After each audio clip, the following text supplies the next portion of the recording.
Catching est devenu un événement annuel attendu parce que je l'ai toujours bâti comme un spectacle. Ce qui a fait qu'on a été capable de, dès la première année, de passer de 0 à 400 000 de revenus. À ce moment-là, tu avais une communauté, on peut dire, de seulement, entre guillemets, 700 personnes. Qu'est-ce qui t'a poussé à croire en ce projet? C'était qu'on s'est associé avec des gens qui avaient des plus grosses communautés et qui croyaient en notre offre. Cette fois-ci, j'allais être l'organisatrice, mais j'avais aucune idée quel genre de résultat je pouvais atteindre. On parle d'un montant de 85 000 là, que j'ai envoyé à une personne. J'avais besoin d'une meilleure structure pour être capable de continuer de soutenir ce projet-là sans nécessairement baisser la qualité. Scaler sans baisser la qualité, ouais. Exact. T'as rencontré un bug technique majeur qui a fermé les ventes 12 heures plus tôt que prévu. Comment t'as pas fait de crise cardiaque? Dis-nous tout. Oh mon Dieu, j'ai pas dit que j'avais pas fait de crise cardiaque. Elle a généré 850 000 $ avec un seul lancement. Elle a relevé un challenge impossible, faire un premier lancement à 400 000 $ et rassembler les leaders du marché alors qu'elle n'avait à l'époque que 700 abonnés. Elle a quitté les sentiers battus pour construire un business à 7 chiffres. De ses débuts dans le branding à son iconique bundle Catching, de ses nominations parmi les Inspiring Women sur Apple Podcast à son tour du monde en famille, tout en dirigeant une entreprise millionnaire, Geneviève Gauvin, c'est une entrepreneuse hors norme qui transforme chaque virage en levier de croissance. Elle est l'invitée de Business et Dolce Vita et ce qu'elle révèle ici, personne ne l'enseigne vraiment. Jen, comment tu décrirais ce que tu fais aujourd'hui, ton travail, ta mission et tes valeurs? Je te dirais que je me décris comme animatrice, comme productrice d'événements aussi pour les entrepreneurs, donc d'événements de formation, d'événements de networking, d'événements de collaboration pour et par des entrepreneurs. Donc vraiment, mon objectif, c'est de faire la promotion non seulement de valeurs de liberté. La liberté est définie vraiment différemment, tout dépendant de la personne avec qui on parle, de succès aussi. Même chose. Donc, que ce soit de faire 5 millions par jour ou travailler 5 heures par année, les deux sont autant polarisants. Mais j'essaye d'explorer les différentes façons d'avoir du succès, d'avoir de l'ambition, de rencontrer l'abondance dans sa vie, surtout chez les femmes qui viennent par défaut avec beaucoup de préjugés par rapport à ces choses-là. Donc, d'aller en parler moi-même, d'être la porte-parole de ce mouvement-là et de bâtir une marque personnelle, autant pour moi, qui va résonner avec ces femmes-là, mais d'aider les gens aussi à se donner ce genre d'outils-là aussi. Complètement. Et ce que j'adore chez toi, c'est que tu casses les codes. Oui, ben je te dirais que c'est je casse encore plus les codes français ou les codes européens où par exemple en ce moment au moment où on se parle, je suis à Paris jusqu'au 18 mars et je me sens jamais autant regardée que lorsque je suis ici. Ouais. J'ai voyagé au Japon où les gens sont encore plus homogènes et malgré tout, c'est ici qu'on me regarde beaucoup et mais je pense que c'est quelque chose qui oui, qui dérange, qui surprend, surtout mon look esthétique visuel, disons. Mais plus que ça, je pense que les gens ici répondent énormément à mes messages, finalement, considérant qu'il y a tout ce qui est une espèce de résistance, justement, par rapport au sujet, dans la société, par rapport au sujet que j'aborde en général. Mais ça valide aussi beaucoup de personnes qui veulent les mêmes choses, mais qui ont pas nécessairement la permission. Je leur donne cette permission-là. J'adore. On casse les codes ici. Et en 2020, toi, t'as fait un truc incroyable. T'as lancé le bundle Catching, comme tu l'as appelé. Et à ce moment-là, t'avais une communauté, on peut dire, de seulement, entre guillemets, 700 personnes. Qu'est-ce qui t'a poussé à croire en ce projet? Alors qu'il y a beaucoup de personnes, moi, qui me disent, ouais, Amandine, j'ai pas assez de followers, ça peut pas marcher. Qu'est-ce qui, toi, tu t'es dit, ouais, mais ça, j'y crois, ça va marcher? J'ai participé à un bundle avant. J'ai pas inventé le concept. Je me donne pas ce crédit-là. Je l'ai adapté à ma sauce. Je l'ai rendu plus personnalisé avec mes valeurs, avec ce qui est important pour moi. Mais c'était pas la première fois que j'expérimentais ça. Quand j'ai commencé en ligne officiellement en 2013, disons, j'ai commencé avec l'affiliation. Donc, j'étais partenaire, j'étais partner avec maintenant, c'est mon mari. Avant ça, c'était mon chum. Mon chum en québécois, c'est mon copain, mon boyfriend. Ouais. Tout ça pour dire que quand on s'est lancé ensemble, c'était lui le visage de l'entreprise et je l'aidais plus au niveau du marketing, au niveau de la coordo en arrière, la gestion de projet, du branding aussi, la marque, ainsi de suite. Et le modèle d'affaires était basé sur l'affiliation, sur les collaborations. Donc, quand nous, on s'est lancé de zéro, ce qui a fait qu'on a été capable de, dès la première année, de passer de 0 à 400 000 de revenus et ainsi de suite, et grimper en palier, disons, c'était qu'on s'est associé avec des gens qui avaient des plus grosses communautés et qui croyaient en notre offre, qui à l'époque était un e-book ou une série de e-books sur la nutrition. Donc, c'était pas mon expertise, c'était celle de mon mari, mais au final, eux, il y avait des listes de courriels ou des communautés complémentaires à la nôtre. Donc, c'était vraiment, on s'associait avec des gens au niveau du health and fitness. Puis nous, on avait quelque chose de nutrition, donc c'était super complémentaire. Les gens de fitness qui voulaient prendre de la masse voulaient aussi potentiellement mieux s'alimenter pour être capable de, bon. Tout ça pour dire que dès le jour 1, moi, ça m'a prouvé que si on s'associe avec des gens comme ça, si, je ne sais pas si tu connais l'expression, a rising tide lifts all boats. Donc, c'est vraiment, quand on se groupe ensemble, tout le monde s'élève. Et ça a vraiment été quelque chose de pilier pour moi dès le début. Parce qu'on commençait de rien, parce qu'on n'avait pas de communauté, parce qu'avec cette entreprise-là, on n'a jamais eu de communauté publique. Ça a tout le temps été que du email marketing et de l'affiliation. Donc, les gens vendaient notre produit. À travers cet achat-là, nous, on accumulait une audience via la liste de courriels. Et à cette liste de courriels-là, on était capable de faire de l'affiliation pour d'autres produits et continuer un petit peu ce cycle-là et faire du remarketing finalement aux gens comme ça. Bref, l'affiliation, la collaboration, ça a tout le temps été très central à mon entreprise, à comment est-ce que j'ai développé ça, même si au final, on n'avait pas grand-chose quand on a commencé. En 2018, j'ai décidé que j'allais me lancer à mon propre compte, être solo et partager finalement les trucs que j'avais appris à travers les différents voyages. On avait été digital nomades, on avait rencontré tout plein d'entrepreneurs avec différents types de modèles d'affaires en voyageant finalement. On avait comme plan de revenir au Québec pour avoir un enfant. Et je me suis dit, bon, ben, on va être ici pendant un certain moment. J'aimerais ça me faire des amis entrepreneurs pour être capable de discuter. Et tout ce que je trouvais, c'était des gens qui voulaient partir des blogs et devenir influenceurs. Ce qu'il faut savoir, c'est qu'au Québec, on est en ce moment à 8 millions. C'est pas énorme comme chiffre. Et, ben, évidemment, le bassin rapetisse quand on parle de qui sont entrepreneurs et qui sont entrepreneurs sur le web et qui sont... Donc, c'est pas évident. Je trouvais ça très risqué, finalement, de se lancer dans un modèle comme ça qui est vraiment fondé sur l'audience, sur la taille de l'audience pour être capable de faire des bons revenus. Et j'ai voulu parler de tout ce que j'avais appris à travers le temps, c'est quoi les différents modèles d'affaires. C'est là que je me suis lancée moi-même dans tout ce qui est le marché franco. Et au fil des mois, je me suis rendu compte que, ben oui, j'avais vraiment une expertise en affiliation. J'ai créé une formation là-dessus. Et un jour, je vois passer un autre bundle de formation, parce que j'ai fait un jump dans le temps entre 2013 et 2018, finalement. Entre-temps, on avait eu notre expérience de bundle dans une autre niche, dans un autre marché. C'est le marché du voyage. Écoute, on a essayé plein de choses. Hein, je veux dire, on a eu, quand je dis on, c'est moi et mon mari, le genre de business qui était très, on lance des spaghettis au mur et on voit qu'est-ce qui colle pour être capable de trouver qu'est-ce qui résonne avec nous. Bref, donc en 2019, je vois repasser un bundle, puis je me dis, OK, je sais que j'ai cette expérience-là en affiliation. La collaboration, c'est super important pour moi. Ça fait depuis le début de mon entreprise qu'on lance des produits d'information, donc des e-books, des formations en ligne, et ainsi de suite. Je sais faire un lancement. Je pense que je suis capable de moi-même organiser ce genre de produit-là en reverse engineer comment est-ce que c'est. Parce que la seule expérience que j'avais de bundle, c'était en tant que créateur de formation, finalement. Donc, mais cette fois-ci, j'allais être l'organisatrice. Mais je sais comment faire un lancement, je sais comment faire l'affiliation, je sais c'est quoi les codes, des collaborations. Donc, je m'y lance. Mais j'avais aucune idée quel genre de résultat je pouvais atteindre parce que à ce moment-là, c'était pour et par les gens du Québec. J'avais aucun contact en France du tout. C'était pas mon objectif non plus, pour être bien honnête. Mon objectif, c'était vraiment de travailler avec les gens que je connaissais ou les gens qui étaient proches de chez moi, finalement. Et on a eu une annulation autour de novembre-décembre. Il y a quelqu'un qui, finalement, n'allait pas participer. Et c'est à ce moment-là que j'ai proposé à Aline Bartoli de Beboost, maintenant qu'on la connaît sous cette entreprise-là, de remplir le trou. Finalement, j'étais comme, ben écoute, on se connaît pas tant que ça, mais j'ai un projet. On se suit de loin sur Instagram. Est-ce que ça t'intéresserait?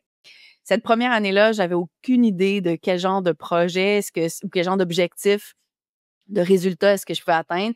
Mais j'avais en tête de peut-être faire 100 ventes. J'avais jamais encore fait par moi-même de lancement à 6 chiffres.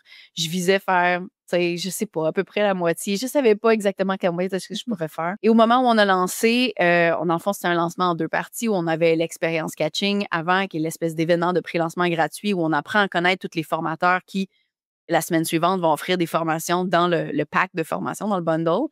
Et on avait déjà quand même 3000 personnes inscrites à cet événement-là gratuit. J'étais comme, OK, attends, il y a quelque chose. Je ne sais pas combien est-ce que ça va convertir. Donc, toujours avec mon objectif de 100 ventes. Puis finalement, on en a fait 760. J'étais comme, OK, il y a quelque chose ici. Les gens répondent bien à ça, tu sais. Ce qu'il faut savoir aussi, c'est que c'était avant le COVID. C'était juste avant que tout se passe. Donc, il y a comme c'était pas que à cause du COVID, finalement. Il y avait aussi un aspect de la réponse qui était, c'est un produit qui répond à un besoin des gens qui ont besoin de se former en entrepreneuriat web, mais qui n'ont pas nécessairement tous les moyens pour acquérir toutes ces formations-là de façon séparée. Et donc, de leur offrir un rabais de 96 sur cette offre-là, sur la valeur totale des formations, c'était vraiment quelque chose à ne pas manquer. Et donc, j'ai décidé de relancer l'année suivante, considérant les résultats qui avaient été très surprenants.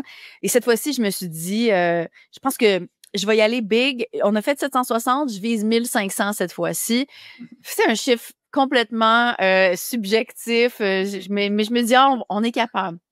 Et on n'a pas fait 1500, on a fait 3000 l'année suivante, 3000 ventes. Génial. Donc, à chaque fois, c'est 7 fois. Là, c'était 2 fois. Exact. Bien, évidemment, ça devient dur à maintenir cette croissance un peu intense là, avec les années, mais on a été capable d'atteindre jusqu'à, en 2023, 17 000 personnes inscrites à l'expérience Catching. C'est un événement qui est devenu très gros, très hors de moi, très hors de ma brand, qui a été assez spécial à vivre d'ailleurs, où souvent, c'est nous le produit, surtout dans l'infoprenariat, c'est nos connaissances qu'on vend, qu'on a formaté, mais ça reste nous. Catching, c'était pas moi. Moi, j'ai un rôle de mascotte. J'ai un rôle de mascotte, j'ai un rôle de productrice. Évidemment, on me voit un peu partout. Je fais la promotion de ces valeurs-là de succès, mais au final, ça reste un produit qui était comme plus grand que moi, qui était spécial à vivre. Donc, on l'a fait pendant 5 ans. Lors de 2025, j'ai pris une pause de ça pour me concentrer sur d'autres projets, sur mes projets à moi aussi. Mais c'est vraiment un projet je pense, qui a laissé sa marque en 5 ans sur non seulement la niche de l'infoprenariat francophone, mais aussi sur les collaborations entre le Québec puis la francophonie en Europe, parce que il y a pas beaucoup d'autres collaborations qui se fait finalement intercontinent, disons. C'est ça, ouais, complètement. Et comment tu as fait justement pour convaincre les premiers formateurs à participer à un événement qui n'était pas encore créé? Et je dirais que, surtout parce que l'affiliation, c'est quelque chose qui est encore méconnu, ça me surprend toujours, honnêtement. Comme je te dis, j'en fais depuis 2013. Pour moi, c'est tellement central à mon entreprise que ça me surprend encore quand les gens me disent qu'ils comprennent pas vraiment qu'est-ce que c'est, comment l'appliquer, comment créer un programme d'affiliation. Je suis comme, ben voyons, guys. Surtout que le fait que Catching est devenu aussi gros, et ça n'a jamais été caché que c'était un modèle qui fonctionnait avec l'affiliation. Puis quand je dis que Catching est basé sur l'affiliation, c'est que chaque collaborateur, chaque formateur dans le bundle est rémunéré avec 50% sur les ventes que la personne amène de sa communauté, mais aussi il y a un pourcentage des revenus nets, donc les revenus, le CA total moins les commissions, qui n'est pas mon argent à partager.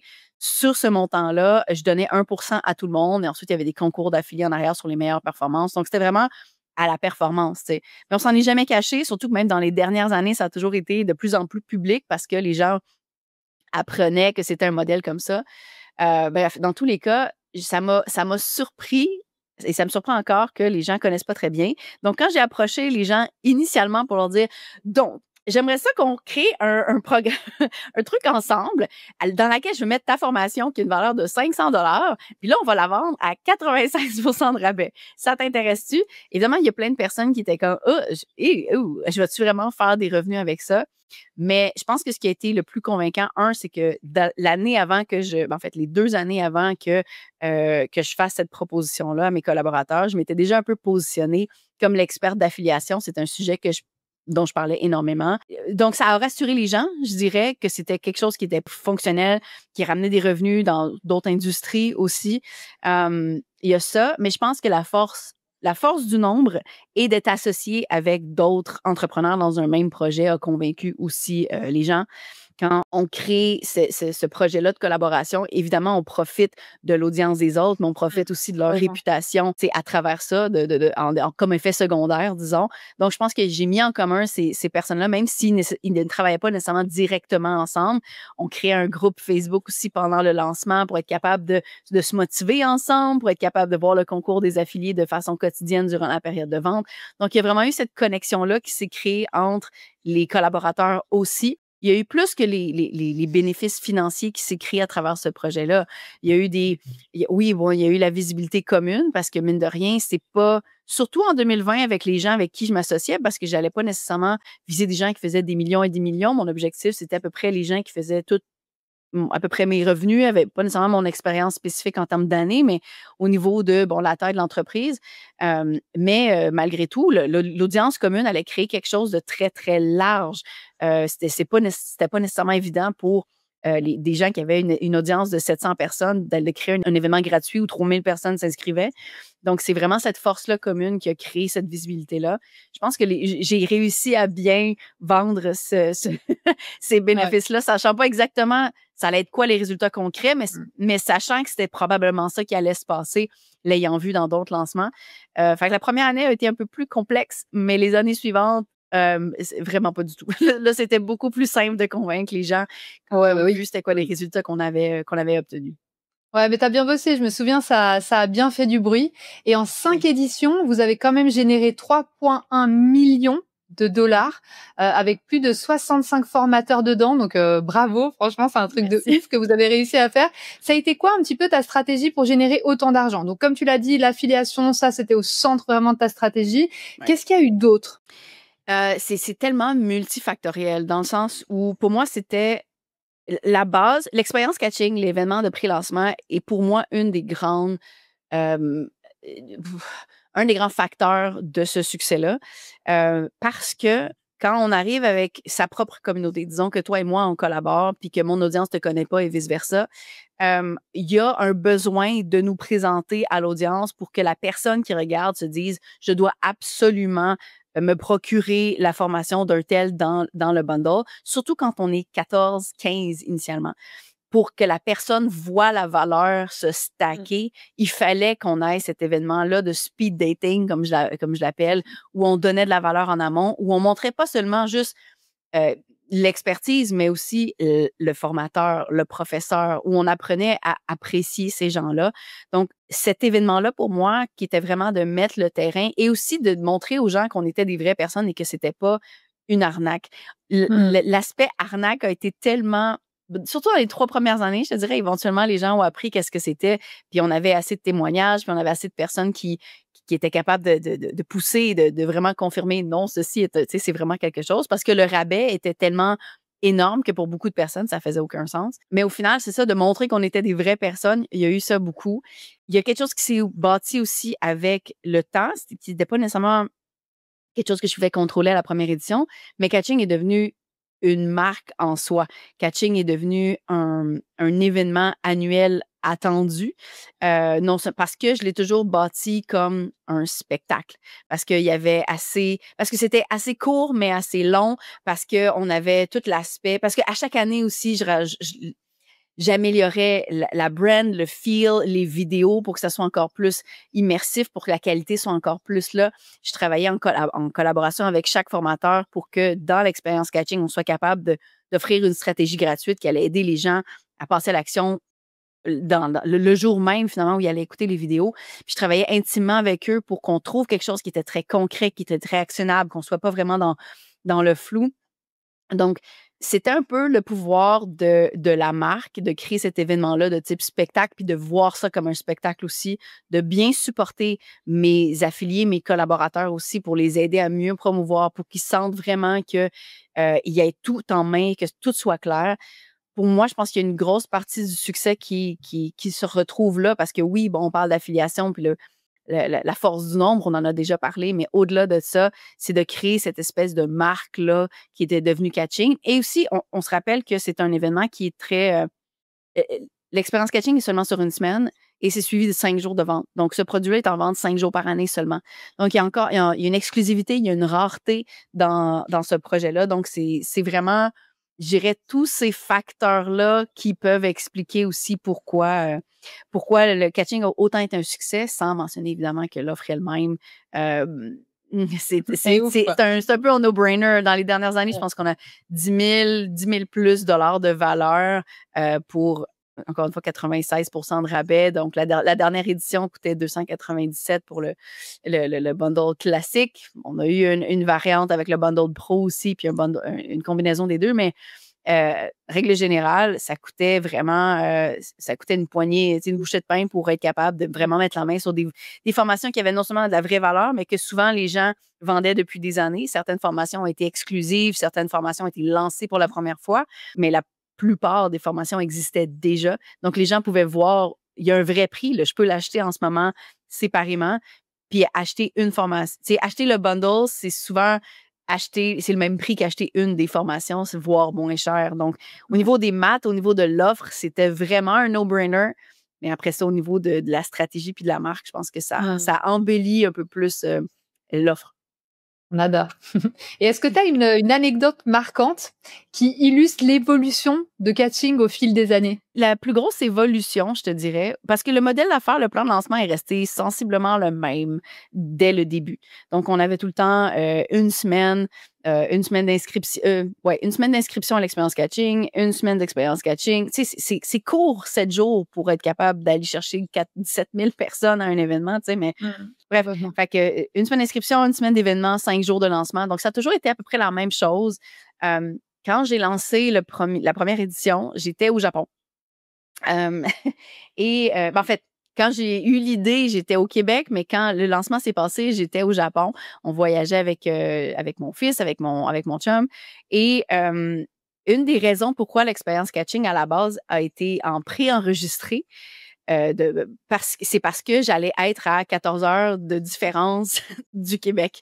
Donc, ça allait être vraiment... Je voulais pas passer 7 jours à faire des trucs en live. Par contre, j'étais comme, mais le live, c'est bien, on va avoir du feedback, on va créer ce truc-là, mais de façon vraiment technique, je pouvais pas faire ça. Et c'est quelque chose qui est resté avec les années, parce que surprenamment, en fait, les gens se sont mis à me dire qu'ils préféraient que ça soit en préenregistré parce qu'ils pouvaient le prendre, parce qu'il fallait le consommer quand ils voulaient. Et c'était des courts vidéos, là. On parle de 10 minutes à peu près max pour les stratégies des formateurs. Donc, au final, c'est comme une espèce de vestige d'une décision qui a été complètement basée sur mes besoins techniques, mais qui est restée et qui est devenue presque même un pilier de l'offre. Puis, à la dernière édition, on se rappelle que je suis au Québec en général et que la plupart de mes collègues se retrouvent l'autre bord d'un océan. Donc, c'était pas évident d'aller faire... de faire des entrevues en personne. Donc, pendant les 4 premières éditions, tout s'est passé via Zoom. On faisait ça à distance. Et à la dernière édition, on était rendu à la 5e et c'était super important pour moi de souligner le fait que ça faisait 5 ans que c'était un projet qui était devenu... j'aime croire que c'était devenu pilier ou en tout cas très attendu. Puis je me suis dit, on va célébrer ça en grand, puis je vais aller tourner en personne avec mes collaborateurs. Donc, j'ai pris l'avion, on a fait, je pense, si je me trompe pas, c'était 2 jours et demi de tournage avec les Français. Ou en tout cas, on avait tué que des Français, c'est pas... Peut-être. Donc, à Paris, c'était tellement, tellement différent d'avoir ce feeling-là. Puis ça a paru énormément dans la qualité du contenu aussi. Évidemment, j'ai fait aussi une journée de tournage à Montréal par la suite pour les quelques collaborateurs qui restaient. Mais c'est pour moi, bon, évidemment, le format préenregistré est resté parce que c'était quelque chose que les gens voulaient puis appréciaient.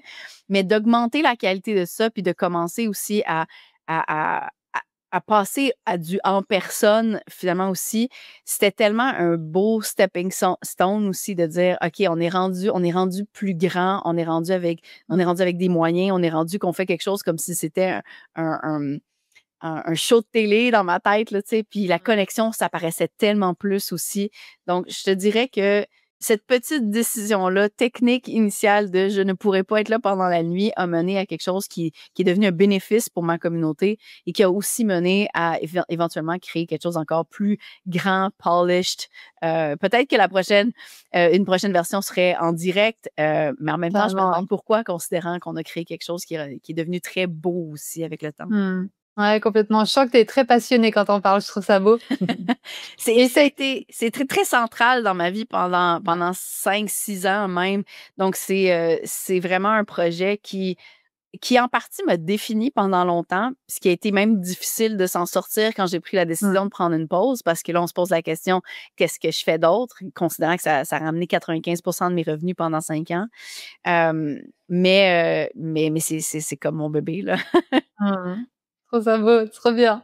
Et c'était quoi ta stratégie justement pour promouvoir? Donc tu m'as dit comme quoi il y avait le côté affiliation. Donc ça veut dire en gros comment ça se passait un petit peu donc toute cette organisation. Donc il y avait toi qui communiquais sur tes réseaux par email aussi sûrement et ensuite il y a tous les collaborateurs comme tu les appelles qui communiquaient aussi sur leur réseau et par email, c'est ça? Est-ce qu'il y avait autre chose aussi?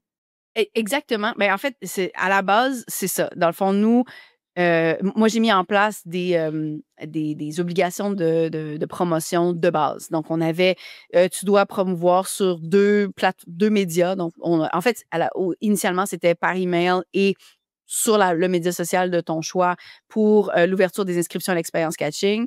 Ensuite, c'était pour l'ouverture du panier et à la fermeture, juste avant la fermeture du panier. Et c'était les trois seules obligations sur deux médiums qui étaient demandées. Évidemment, par contre, avec le temps, les gens se sont bien rendus compte que si on faisait le minimum, on allait rapidement se faire dépasser, surtout si c'était important pour nous de participer tout ce qui était le concours des affiliés, des collaborateurs en arrière, qui est, comme je disais, à la performance. Donc, effort minimum, résultat minimum. Ouais. Parce que aussi, ben, mine de rien, il y a des audiences qui se croisent. Il y a des audiences. Dans un monde idéal, chaque affilié, chaque collaborateur arriverait avec une audience qui est complètement unique de tout le monde. Et là, vraiment, on bénéficierait d'une force de frappe énorme parce qu'on aurait, on toucherait vraiment des milliers et des milliers de personnes à chaque fois. Par contre, la réalité, c'est qu'il y a des audiences qui se regroupent et c'est normal. Il y a beaucoup de formateurs qui collaborent même à travers l'année. Ben, c'est ça, les gens se retrouvent sur plusieurs communautés. Donc, il y avait quand même cet aspect-là de participer avec le concours. Puis le concours, mine de rien, ça a l'air simple, mais c'est une des stratégies de marketing. Parce que quand tu promets un pourcentage plus élevé sur les revenus nets totaux, ça fait des gros montants aussi, mine de rien. Donc, souvent, juste ce montant-là va équivaler 3 4 000 à 1 Puis là, quand tu passais à 2 là, tu passais à 7 000 juste en bonus, en plus de tes commissions. La plus grosse commission totale que j'ai versée, je pense que c'était en 2022, puis on parle d'un montant de 85 000 là, que j'ai envoyé à une personne, tu sais. Fait que c'était très motivant aussi parce que les gens faisaient des bons revenus. Évidemment, ça dépend de la taille de l'audience, ça dépend de l'effort qui était mis, mais je pense que de motiver finalement les gens avec qui on travaille, les affiliés comme ça fait partie des stratégies qui sont plus behind the scenes. C'est pas un autre médium, c'est pas un tunnel de vente, mais c'est juste d'utiliser ou d'optimiser qu'est-ce qu'on a déjà mis en place. Évidemment, oui, moi, j'utilisais ma propre communauté. J'ai toujours été très fervente de email marketing. À travers tous les lancements de catching, je devenais par magie aussi très, très, très présente sur les médias sociaux. Mais je pense qu'il y avait aussi un aspect qui était vraiment built-in dans le lancement qui était, on va aller le plus possible utiliser tout ce qui est marketing organique. Donc, dès les inscriptions à l'expérience catching, bon, oui, on incitait les gens à partager, ce qui n'est jamais nécessairement le plus efficace de dire, ah oui, je participe. Par contre, dans chaque vidéo qu'on faisait avec cette expérience-là de pré-lancement, comme je l'avais mentionné, ce que les gens, le contenu des vidéos, en fait, c'était une stratégie gratuite qui coûte rien, qui coûte pas un sou à implémenter pour booster ton entreprise cette semaine, même aujourd'hui. Donc, si j'avais un expert qui venait parler par exemple, de email marketing, ben là, aujourd'hui, la première chose qu'on allait faire, ça allait de faire, par exemple, une espèce de mini brainstorm sur ça allait être quoi le produit gratuit qu'on allait offrir. On se rappelle que Catching est un événement, oui, un produit souvent un peu plus pour les entrepreneurs qui débutent, qui ont besoin de la boîte à outils complète du nouvel entrepreneur, disons. Donc, les gens, avec les années aussi, il y a quelque chose qui s'est développé, c'était que là, les gens offraient un petit cadeau en plus. C'était vraiment des petits cadeaux, des petits outils pour appliquer les trucs, mais qui étaient très focus sur on partage ça en story sur Instagram. Donc, à partir du moment où les gens utilisaient l'outil et ils nous taguaient, on les incitait à relever le défi de l'expérience catching pour que eux ils bâtissent leur propre momentum. C'était pas qu'une question de marketing, mais au final, vraiment en focusant sur tag-nous, partage pour inciter les gens. Il y a une espèce d'ego aussi de genre, je vais être capable, je vais toutes les faire. Il y avait des gens que c'était des quiz, il y avait puis là, on partageait les résultats en story. Il y avait des gens que c'était une spreadsheet. On leur demandait de faire une vidéo quelconque à mettre en stories, peu importe. Mais en nous taguant, nous, oui, évidemment, on bénéficiait d'une augmentation de la taille de notre audience, mais aussi, chaque personne de leur audience ensuite voyait qu'il était en train de participer à quelque chose qui allait poster au moins 2 fois par jour pendant 7 jours, ça piquait la curiosité des audiences. Donc, on était capable de multiplier un peu notre reach à travers des stratégies comme ça.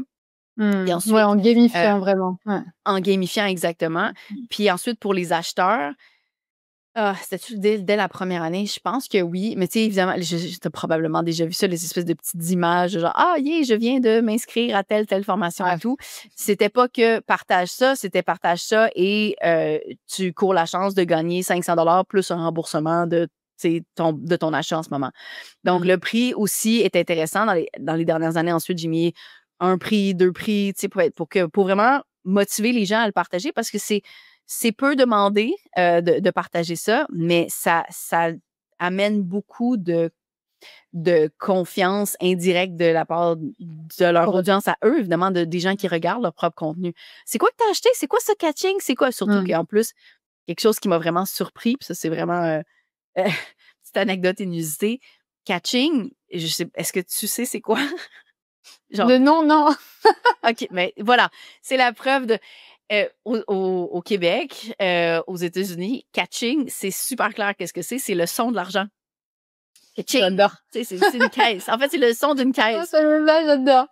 Voilà. Donc, mon objectif, c'était vraiment de justement faire la promotion de, tu sais, on va t'aider à booster ta business. Oui. Exactement. Tu sais, on va faire plus de revenus avec nos entreprises. Et j'ai pas anticipé que la France avait aucune idée de qu'est-ce que c'était. Donc, c'est devenu presque un onomatopée que personne connaissait. J'ai vu toutes les variations possibles de comment l'écrire, surtout avec un T, juste parce que je le prononce catching. Mais dans tous les cas, c'est ça. C'est devenu plus grand que soi. Puis je pense qu'effectivement, le fait d'utiliser ces stratégies-là fait en sorte de piquer la curiosité chez les gens. C'est quoi ça, catching? Qu'est-ce que tu viens d'acheter? Puis là, ben, les gens devenaient nos porte-parole, finalement, non rémunérés. Finalement. Ouais, vous avez créé des ambassadeurs, en fait. Oui, exactement. Trop bien. Et j'ai fait mes recherches sur toi, évidemment, et je sais que lors de la première édition, tu as rencontré un bug technique majeur, vraiment crise cardiaque, qui a fermé les ventes, dis-moi si je me trompe, mais qui a fermé les ventes 12 heures plus tôt que prévu. Comment t'as géré cette crise? Comment t'as pas fait de crise cardiaque? Dis-nous tout. Oh mon Dieu, j'ai pas dit que j'avais pas fait de crise cardiaque. Dans le fond, je l'ai mentionné tantôt, la première édition, durant le lancement, j'étais au Japon. Et le logiciel de panier que j'utilisais le logiciel de panier et d'affiliation que j'utilisais était Thrivecart, que j'adore d'amour, mais qui avait une problématique où quand tu peux mettre un timer, une espèce de countdown finalement en haut du panier, et à la fin, quand le countdown est à 0, la page redirige, ferme, littéralement. Mais c'est super parce que comme ça, tu n'as pas besoin, tu sais, quand ça termine, ça termine. Il n'y a plus personne qui peut acheter. Puis moi, c'est super important de respecter ma parole, tu sais. Et, mais le problème, c'est que quand je l'ai seté pour la bonne date, le bon plan, j'étais au Québec.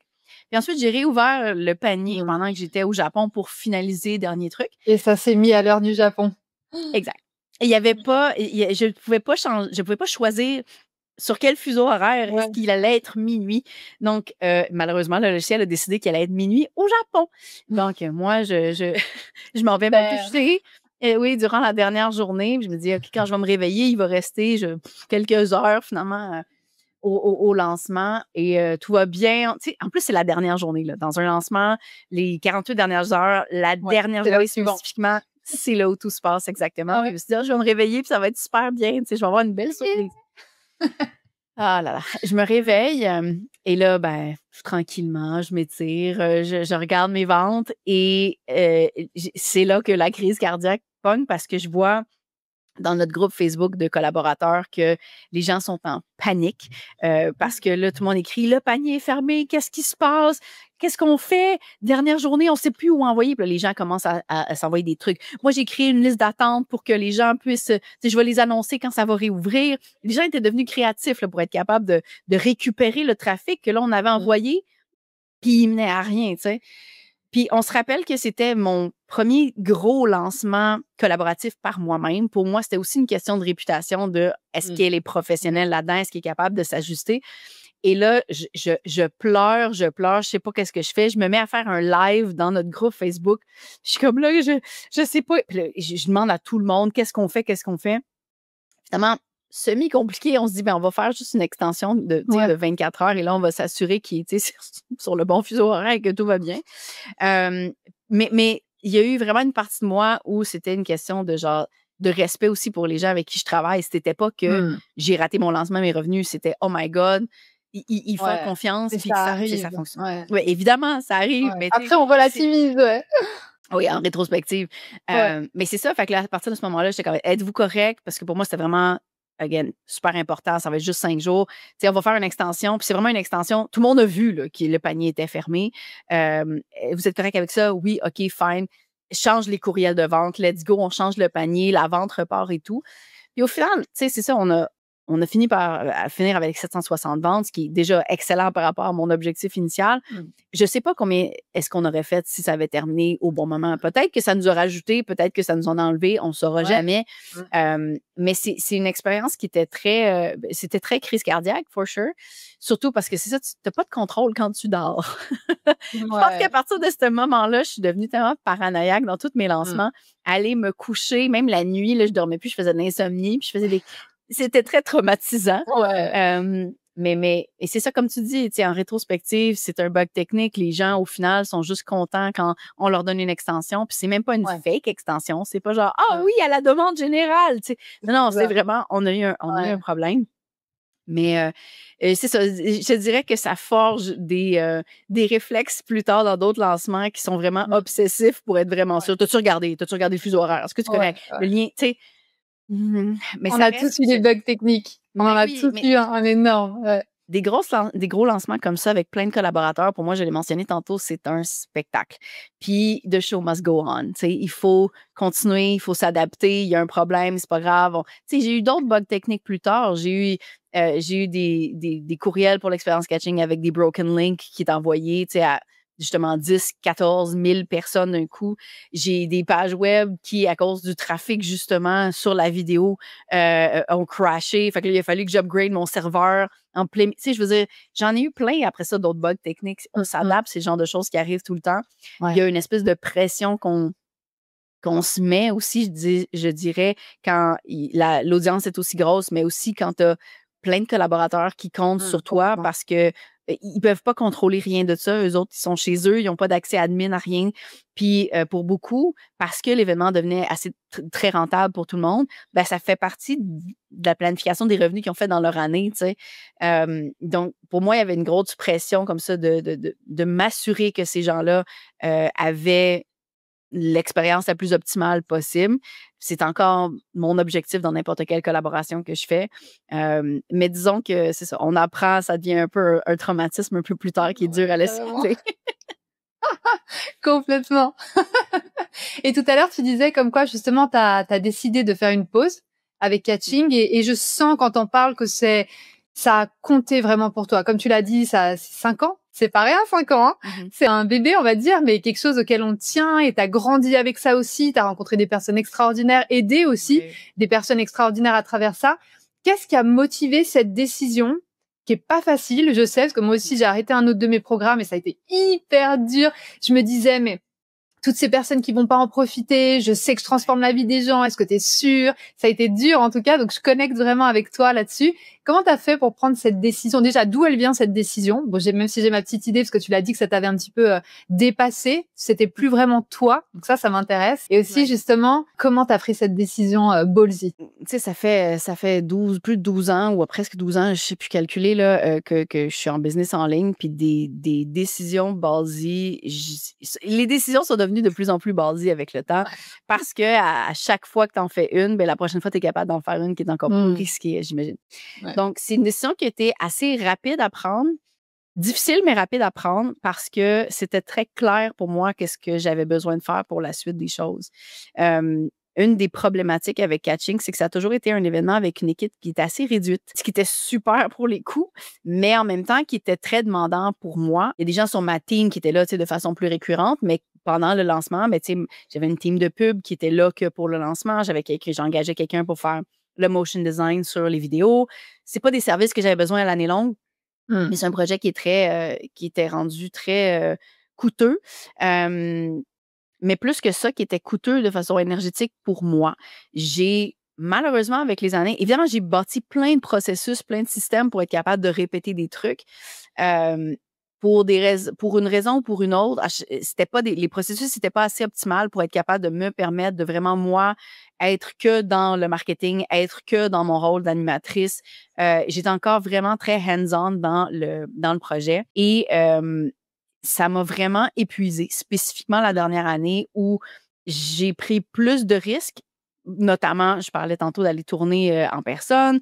J'ai aussi décidé de rajouter un événement en personne à Paris le 23 février 2024, qui était la journée de la fin de la vente de Catching.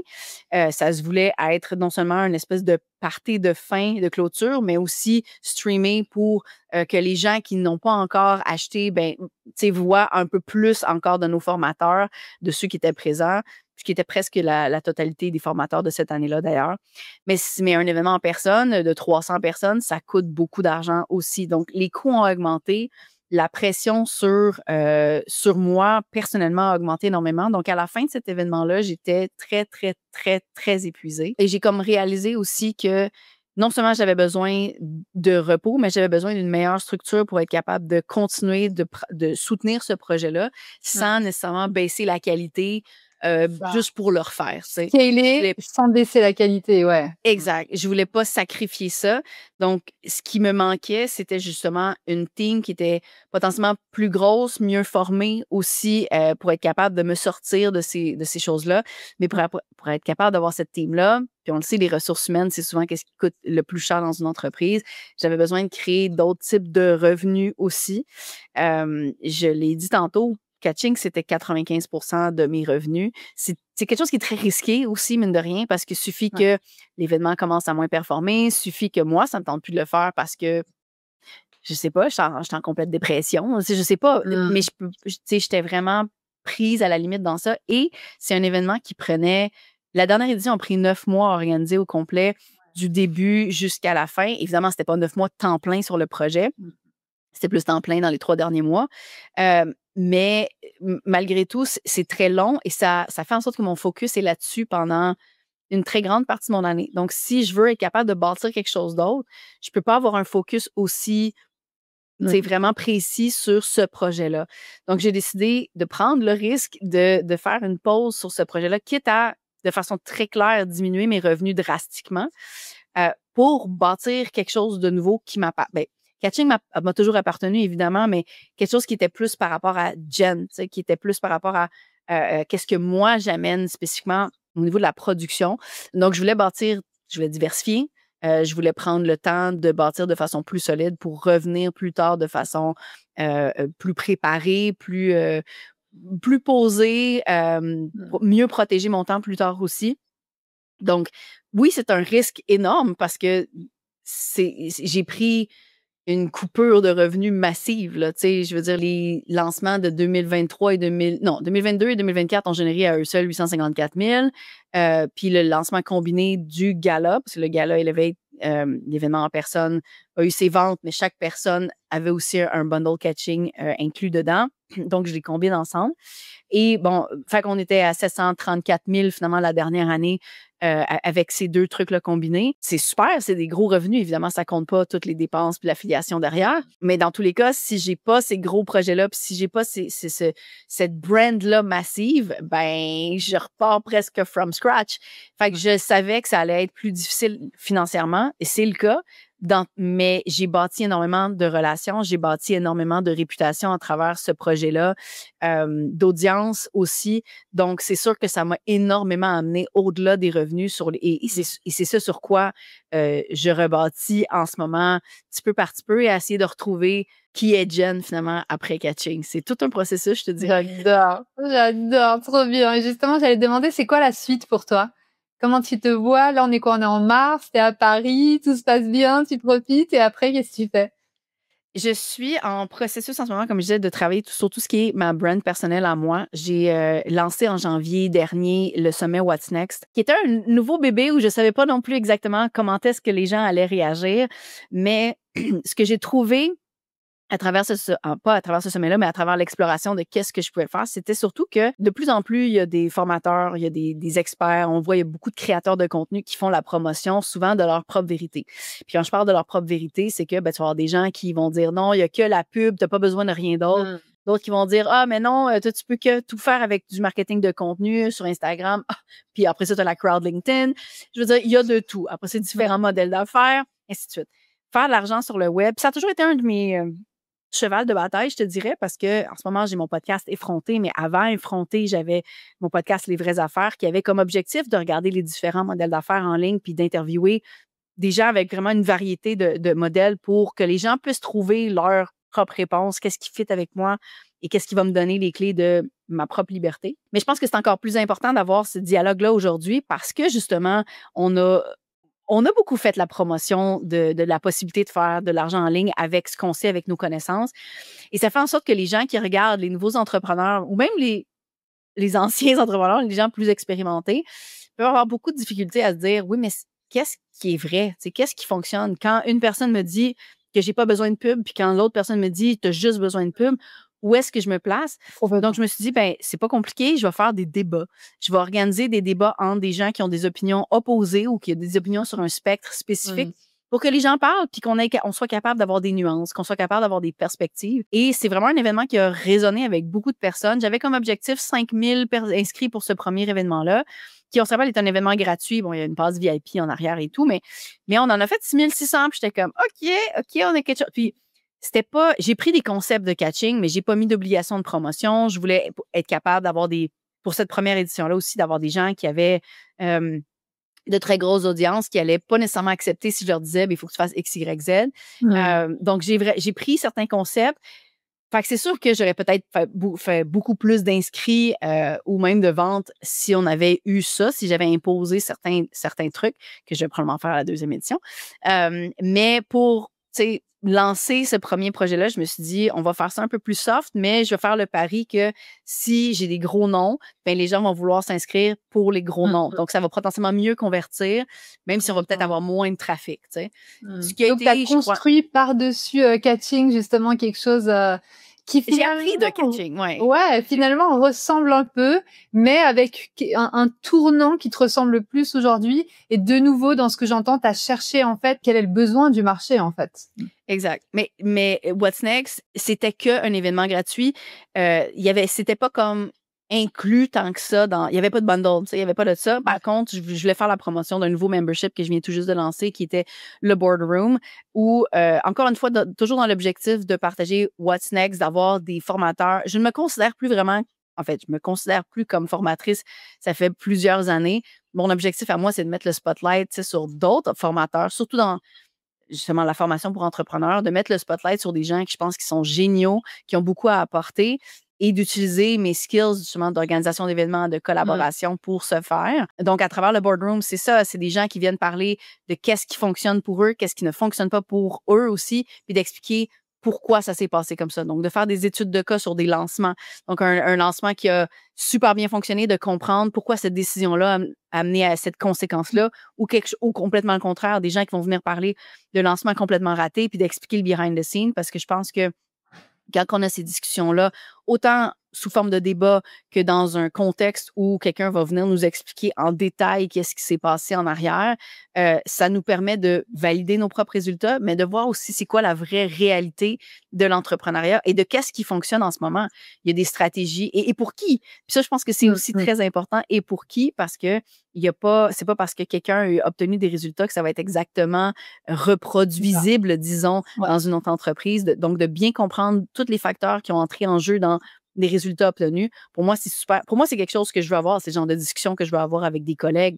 Genre de vraiment comprendre, ouais, mais quand tu as fait ça, pourquoi tu as fait ça? Genre, c'est quoi ton raisonnement derrière? Parce que quand on discute aussi sur le raisonnement, on est capable de mieux comprendre si c'est une décision pour nous ou pas. Je vais te donner un exemple. J'ai une amie, Roxy Valade, qui m'a reçue sur son podcast récemment aussi et qui, pour elle, faire de la collaboration, c'est le contraire de ce qu'elle veut dans la vie. Elle aime pas ça, elle veut pas ça, mais elle est très curieuse de comprendre comment est-ce que moi, j'ai bâti mes trucs. Puis au final, quand je lui explique, elle est capable de voir, elle est capable d'aller chercher qu'est-ce qui qu'est-ce qu'elle peut garder pour elle, mais aussi elle est capable de mieux comprendre, OK, ouais, non, je veux pas ça.